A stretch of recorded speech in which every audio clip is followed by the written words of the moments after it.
coastline. A retired fisherman found a small penguin half buried in wet sand, coated in oil. The oil had done real damage, stripping the natural waterproofing from its feathers. Leaving it unable to swim, hunt, it likely wouldn't have survived the week. Over more than a week, he cleaned the oil from its feathers by hand, a slow and repetitive process, and fed it fish until its strength began to return.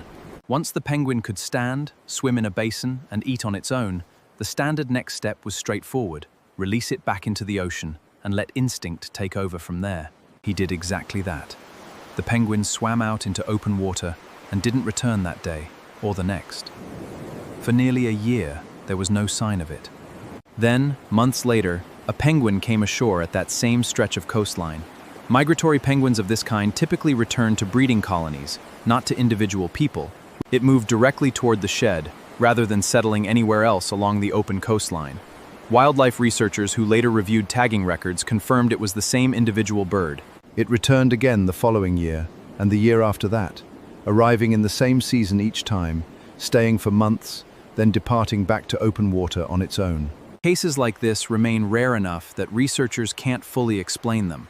What's better understood is the rescue itself, a straightforward act of care for an animal in distress,